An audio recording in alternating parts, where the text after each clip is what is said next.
Goods. लेकिन जब हम ओवरऑल कैलकुलेट करना स्टार्ट करते हैं तो कोई ना कोई ऐसी प्रोडक्ट होती है जो उस सीपीआई के अंदर या बास्केट ऑफ गुड्स के अंदर शामिल नहीं की गई होती।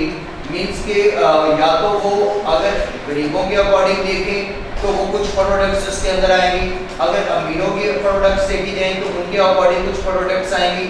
अगर ओवरऑल पूरी इकॉनमी में, पूरे कंट्री में जितनी भी चीज़ें दिख रही हैं, जितनी भी चीज़ें बिक रही हैं, सब चीज़ों को उस बास्केट के अंदर लाके उनकी प्राइस लास्ट ईयर की और करंट ईयर की दोनों का कंपैरिजन करके देखना होता है। लेकिन जब आप वो प्रोडक्ट्स लेते हैं तो कोई ना कोई प्रोडक्ट ऐसी होती है जो मिस हो जाएगी, तो ये कभी भी सीपीआई आपको फुली रिप्रेजेंट नहीं बताएगा, ये फुली रिप्रेजेंटेटिव नहीं होगा। जब भी आप उसको कैलकुलेट करेंगे तो मेरे अकॉर्डिंग मेरा सीपीआई कुछ और निकलेगा, आपके अकॉर्डिंग आपका सीपीआई कुछ और निकलेगा, यहाँ इनके अकॉर्डिंग इनका सीपीआई कुछ और निकलेगा। क्योंकि यहाँ पर जो भी पर्सन मौजूद है वो हर पर्सन का कंजम्पशन, गुड्स को कंज्यूम करने का मेथड वो क्या होगा, दूसरे से डिफरेंट होगा। अब हो सकता है कि जो प्रोडक्ट्स मैं यूज कर रहा हूँ वो प्रोडक्ट आप ना यूज करें। अब स्टेशनरी की जरूरत आप लोगों को ज्यादा पड़ती है, ऐसा हमें स्टेशनरी की जरूरत नहीं पड़ती। अब अगर मैं बोर्ड मार्केट परचेज करूंगा तो उसकी जरूरत आपको नहीं पड़ेगी, मुझे पड़ेगी। अब मैं उसके अकॉर्डिंग अगर इन्फ्लेशन को कैलकुलेट करेंगे कि कितने परसेंट इन्फ्लेशन है तो उसके अकॉर्डिंग कुछ और निकलेगी, आप लोगों के अकॉर्डिंग इन्फ्लेशन कुछ और निकलेगी। तो वो कहते हैं कि सीपीआई से अगर आप इन्फ्लेशन को मेजर करते हैं तो इसमें कुछ लिमिटेशंस हैं कि नंबर 1 पे ये है कि नॉट फुली रिप्रेजेंटेटिव, ये सबको रिप्रेजेंट नहीं करेगा। It is not fully representative because of different spending habit, single versus married और रिच वर्सेस और फैमिलीज। मीन्स के अगर मैरिड या सिंगल आप अपने अकॉर्डिंग देखें, अपने पेरेंट्स के अकॉर्डिंग देखें कि उनका कंजम्पशन पैटर्न आप लोगों से डिफरेंट है। इसके अलावा रिच वर्सेस पुअर, अमीर और गरीब का पैटर्न डिफरेंट है। तो किसी को भी फुली रिप्रेजेंटेटिव सीपीआई जब कैलकुलेट करेंगे तो इन्फ्लेशन के बारे में पता नहीं चलेगा। तो पहली इसकी लिमिटेशन ये है। दूसरी है changing quality of goods and services. अगर गुड या सर्विसेज में उसकी क्वालिटी में कुछ ना कुछ चेंज है तो इसमें इसके प्राइस के अंदर भी फिर चेंज होगा। कि कुछ प्रोडक्ट्स हम खरीद तो लेते हैं, दिखने में सिमिलर है लेकिन उनमें फीचर्स डिफरेंट होने की वजह से, दिखना और फीचर का डिफरेंट होना अलग चीज़ है कि दिखने में दोनों सेम। अब खैबर और मर्सिडीज दिखने में सेम है या नहीं? सेम। डाउन मॉडल कोई भी देखेंगे खैबर और मर्सिडीज दोनों सेम, सिर्फ एक लोगो की वजह से दोनों को डिस्टिंग्विश किया गया। लेकिन फीचर्स के अकॉर्डिंग अगर आप देखेंगे तो दोनों बहुत डिफरेंट है। अब अगर इसी तरह इलांट्रा और सोनाटा दोनों में अगर आप देखें तो ऑलमोस्ट फ्रंट में आ रही होगी दोनों, तो आपको आइडिया नहीं होगी कि ये इलांट्रा है या सोनाटा है, लेकिन दोनों के फीचर्स डिफरेंट है। अब यहाँ पर उनकी प्राइस भी उसी के अकॉर्डिंग ही क्या होगी, डिफरेंट होगी। अब वो कहते हैं कि changing quality of goods and services, उनकी क्वालिटी भी दूसरे से डिफरेंट होने की वजह से प्राइस डिफरेंट हो सकती है। और अगर प्राइस डिफरेंट होगी तो सीपीआई कैलकुलेट करेंगे तो उसमें भी डिफरेंस आएगा। Index number problem.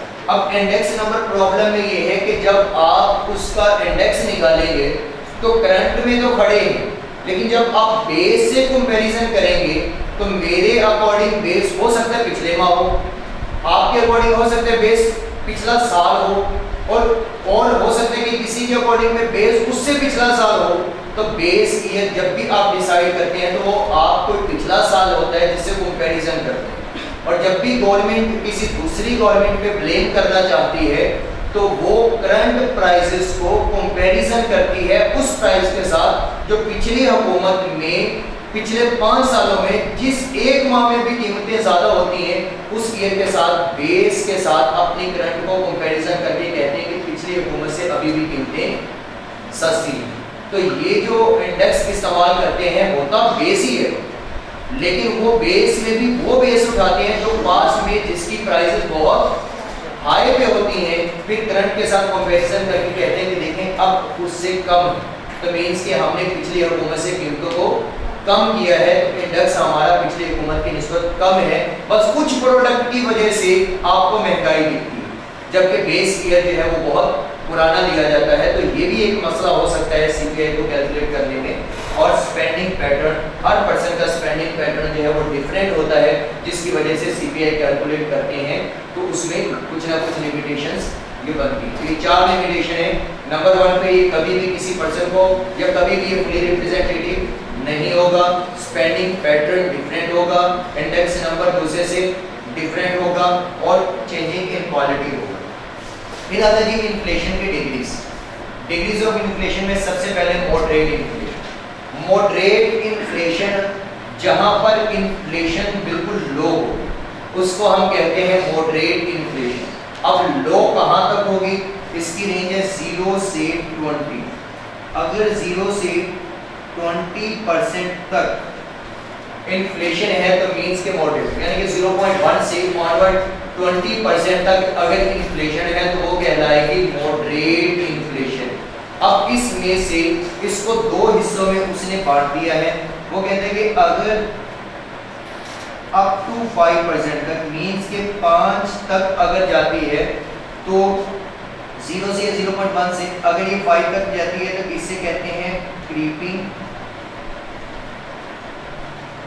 या मॉडरेट।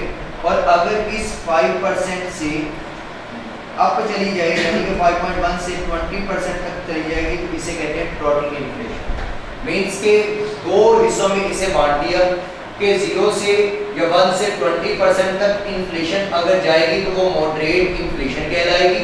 लेकिन इसमें से भी पहले 1 से 5 तक ये 0.1 से 5% तक इन्फ्लेशन रहेगी तो इट्स मींस के ये क्रीपिंग या आपके पास मॉडरेट इन्फ्लेशन कहलाएगी। लेकिन अगर ये एक्सीड कर जाएगी 5% को और अप टू 20 तक चली जाएगी तो इट्स मींस के ये ट्रोटिंग इन्फ्लेशन कहलाएगी। इसके बाद आती है हाइपर इन्फ्लेशन। हाइपर इन्फ्लेशन है कि जिसमें इन्फ्लेशन बहुत तेजी से इंक्रीज करे। वो कहते हैं कि prices increase so quickly at a rate of कितने million percent,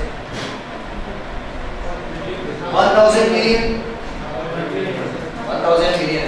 1000 million percent annually and money become worthless. Means कि इतनी तेजी से सालाना इन्फ्लेशन बढ़ेगी जहां पर फिर पैसे की वैल्यू बिल्कुल ही क्या हो जाए, फजूल हो जाए। It is no longer a store of value. फिर पैसे को स्टोर करने की कोई जरूरत नहीं है क्योंकि पैसे की कोई वैल्यू ही ना रही, पैसे की कोई वर्थ नहीं है। And can not be used for transaction, और ट्रांजैक्शन के लिए भी फिर पैसा इस्तेमाल नहीं होता। Price increase so quickly that people begin to और थिंग्स। फिर दोबारा बार्टर सिस्टम पे आएंगे क्योंकि फिर लोग आपस में चीजें एक्सचेंज करना स्टार्ट कर देंगे क्योंकि ना तो पैसे को कोई स्टोर करेगा क्योंकि ना तो कोई पैसे की वैल्यू है और ना ही कोई ट्रांजैक्शन के तौर पर उसे एक्सेप्ट करेगा। The most extreme example observed in Zimbabwe 2008 it was estimated 79,600 million time percentage increase हुई थी इन्फ्लेशन की। पाकिस्तान में अभी कितनी, ऑलमोस्ट 5 से लेस भी है, अभी भी 5% से कम है इन्फ्लेशन पाकिस्तान में। तो जिम्बाब्वे में 2008 में 79,600 मिलियन टाइम्स जो है इन्फ्लेशन आई थी। तो लोग वहाँ पर भी पैसा गलियों में रुल रहा था, लोग दोबारा बार्टर सिस्टम पे आ गए थे। अगर उन्होंने टमाटर भी केजीज में खरीदने जाते थे तो वहाँ ऑलमोस्ट कह सकते हैं कि 8 to 10 लाख रुपीस लेके जाते थे कि इसमें 1 किलो टमाटर आ गए। लेकिन ये नहीं था कि महंगाई थी, ये था कि पैसे की वैल्यू नहीं रहेगी थी और बैकएंड पे उन्होंने कुछ रखा नहीं था और करेंसी प्रिंट करते गए। उसके बाद दोबारा बार्टर सिस्टम के आए और दोबारा फिर एक पैसे को नए निज़ाम के तौर पर बोले गए। फिर आता है डिफ्लेशन। डिफ्लेशन है consistently decrease in average price level. अगर एवरेज प्राइस लेवल से हम डिक्रीज आना शुरू हो जाएंगे तो उसे कहते हैं हम डिफ्लेशन। और recent example of deflation in Japan is Japan in the 1990s में कंसिस्टेंटली डिक्रीज आया जनरल प्राइस लेवल के अंदर, जो पहले कीमतें थी उनमें भी मजीद कमी आना शुरू हो गई थी। तो ये कहलाती है डिफ्लेशन। ये वर्ड तो हमने पहले भी सुने थे, इन्फ्लेशन एंड डिफ्लेशन के अगर प्राइस लेवल से कम होना कीमतें शुरू हो जाएंगी तो डिफ्लेशन, और अगर प्राइस लेवल से अप होना शुरू हो जाएंगी तो इन्फ्लेशन। उसके बाद हाइपर इन्फ्लेशन आएगी, बहुत ज्यादा अगर इन्फ्लेशन के अंदर चेंज आएगा तो वो कहलाएगा हाइपर इन्फ्लेशन। उसके बाद टर्म है जी स्टैगफ्लेशन। स्टैगफ्लेशन है, stagflation means slow economic growth combined with high unemployment. ये दोनों बातें आपस में मैच नहीं करती कि अगर इकोनॉमी में ग्रोथ होगी तो फिर हाई अनएम्प्लॉयमेंट कैसे होगी, फिर तो एम्प्लॉयमेंट होनी चाहिए। ऐसा है या नहीं कि अगर इकोनॉमी ग्रोथ में भी जा रही है चाहे स्लो जा रही है लेकिन इसके बावजूद अनएम्प्लॉयमेंट हाई है, leading to economic stagnation with high inflation and reduce gross domestic product. वो कहता है कि स्टैगफ्लेशन एक ऐसी डिग्री है इन्फ्लेशन में आती कि जिसमें इकोनॉमी ग्रोथ में जा रही होगी लेकिन उसके साथ अनएम्प्लॉयमेंट लेवल क्या होगी, हाई होगी। तो ये एक ही सिचुएशन हो सकती है और वो है आपके पास cost push inflation.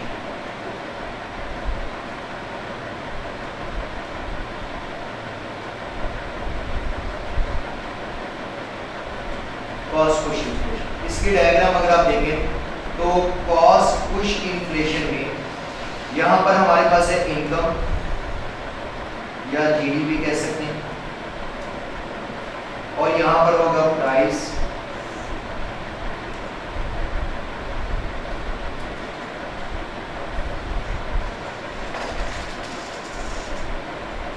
General price level, aggregate supply, aggregate demand, long run aggregate supply. अब अगर कॉस्ट ऑफ प्रोडक्शन बढ़ चुकी है तो कॉस्ट ऑफ प्रोडक्शन के बढ़ने से सप्लाई बढ़ाएंगे या कम करेंगे? कम करेंगे। एग्रीगेट सप्लाई क्या हो जाएगा? कम। कॉस्ट ऑफ प्रोडक्शन के प्राइस फैक्टर है? नहीं, ये नॉन प्राइस फैक्टर है। तो नॉन प्राइस फैक्टर की वजह से एग्रीगेट सप्लाई अगर कम होती है तो शिफ्ट लेफ्टवर्ड या राइटवर्ड? लेफ्टवर्ड। अब कब को कर दिया शिफ्ट लेफ्टवर्ड। अब पहले प्राइस, अब की प्राइस हो गई है और पहले प्राइस क्या थी?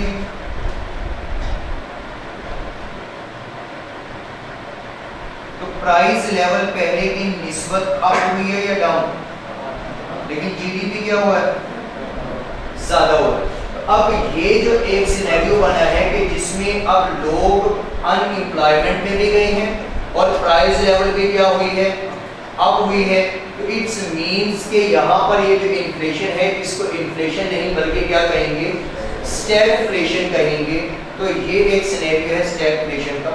इसके बाद लास्ट इसके अंदर आती है वेज स्पाइरल इन्फ्लेशन। ऐसी इन्फ्लेशन और ये वेज स्पाइरल मैंने पहले भी एक दफा बताया था कि जब अनएम्प्लॉयमेंट, जब लेबर जो है अपने एम्प्लॉयर के पास जाके अपने वेजेस इंक्रीज करने के लिए बोलता है तो वो वेजेस इंक्रीज कर देगा लेकिन वो वाली कॉस्ट किस में चली जाएगी? कॉस्ट ऑफ प्रोडक्शन में। जब कॉस्ट ऑफ प्रोडक्शन में जाएगी तो वो प्रोडक्ट पहले की निस्बत महंगी होगी तो मार्केट में भी महंगी बिकेगी तो दोबारा से प्राइसेस क्या हो जाएंगी? अब फिर वो दोबारा अपनी वेजेस को बढ़ाने के लिए उनके पास जाते हैं तो उससे फिर क्या हो जाएगी? कॉस्ट ऑफ प्रोडक्शन अप हो जाएगी। तो ये कहलाता है wage spiral inflation. Wage spiral inflation mean rising wages and rising prices for inflation, increase in wages cost, increase in cost of production. अगर वेजेस बढ़ाने की बात की जाएगी तो